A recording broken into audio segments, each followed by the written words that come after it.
نبی کریم صلی اللہ تعالی علیہ وسلم نے فرمایا ہجرت کرنی ہے تیار رہنا.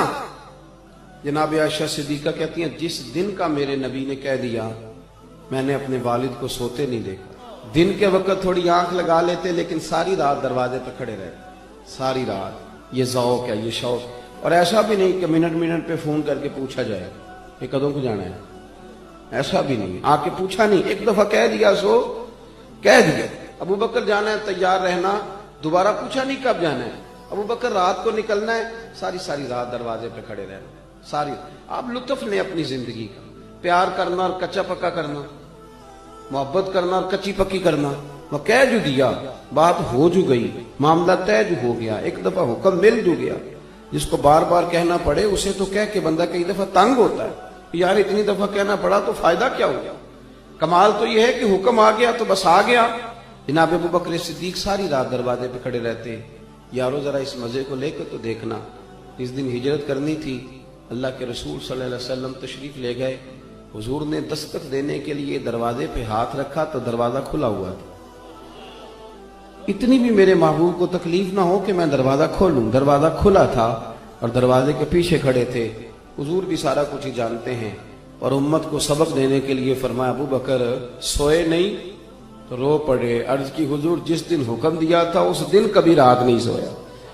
کھڑا ہوں بس آپ نے کہا جو تھا جانا ہے, پھر کچی پکی باتیں کرنے کا کیا معنی. ساری رات کھڑے رہے, ساری رات انتظار. اور پھر دیکھو لوگ کہتے ہیں کہ ساتھ رہنے سے نا محبت کم ہو جاتی ہے, زیادہ آنے جانے سے پیار واقعی ہو جاتا ہے, اس میں شک نہیں. قدر کھو دیتا ہے ہر روز کا آنا جانا, لیکن یہ بھی اندر کا ہی معاملہ ہے. کچھ کے ساتھ آپ جتنا زیادہ رہتے ہیں اتنی محبت بڑھتی رہتی, عادت پڑ جاتی.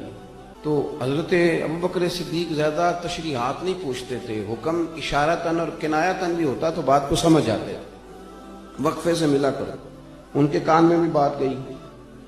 3 نمازوں میں آئے نہیں, آئے تو پیچھے پڑھ کے چلے گئے. ظہر عصر مغرب ہو گئی. حضور نے ظہر کے بعد بھی پوچھا انس ابو بکر نہیں آئے. ظہر کے بعد بھی پوچھا ابو بکر جلدی چلے گئے. مغرب ذرا غور تو کرنا, ذرا اس کا ذائقہ تو لینا. تیسری دفعہ پھر پوچھا ابو بکر صدیق. 3 نمازیں گزر گئی, ملاقات نہیں ہوئی. کریم محبوب صلی اللہ علیہ وسلم نے تیسری دفعہ پوچھا تو حضرت انس کہتے ہیں میں پہنچ گیا. میں نے جا کے ابو بکر صدیق سے کہا کہاں گھوم رہے ہیں آپ, 3 دفعہ حضور پوچھ چکے.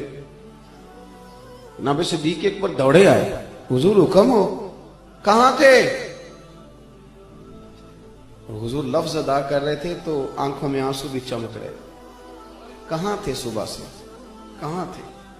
جناب صدیق اکبر نے گھٹنے زمین پہ رکھ دیے اور ہاتھ باندھ دیے. عرض کی یا رسول اللہ میں قربان جاؤں, میری کیا جرت ہے, میں کیا بتاؤں کہ صبح سے میرا وقت کتنی مشکل میں گزرا ہے. پر محبوبہ وہ آپ نے تو فرمایا تھا ذرا وقفے سے ملو تو محبت بڑھتی ہے. تو حضور نے تھپکی دی کندھے پہ. میں نے کہا تھا پر تجھے تو نہیں نہ کہا تھا. وہ میں نے کہا تھا لوگوں سے, وہ تھے کچھ لوگ جن سے کہا تھا, پر ابو بکر تجھے تو نہیں نہ کہا تھا. تو نہ جایا کر یار, تو رہا کر. تو رہتا ہے تو طبیعت لگی رہتی, تو رہتا ہے تو بات بنی رہتی ہے.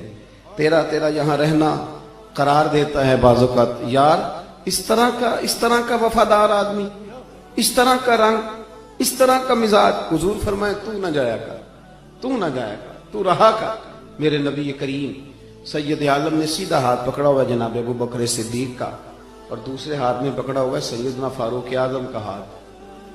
مسجد سے باہر نکل کے جب آئے نا حضور یوں کر کے جیسے بادلوں کے بیچ سے سورج نہیں کبھی نکل کے آتا, اور کبھی چاند نہیں اچانک چمکتا تو وہ چھا جاتا ہے. حضور مسجد سے نکلے تو صحابہ کہتے ہیں دل خوش ہو گئے حضور کا چہرہ دیکھ کے.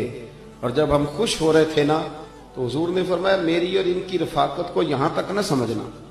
یہ جامع ترمذی میں موجود ہے. فرمایا یہاں تک نہ سمجھنا, فرمایا یہ جس طرح میں نے آج ان کا ہاتھ پکڑا ہے اور میں نکلا ہوں نا, جب میں قبر سے نکلوں گا پھر بھی میرا یہی طریقہ ہوگا.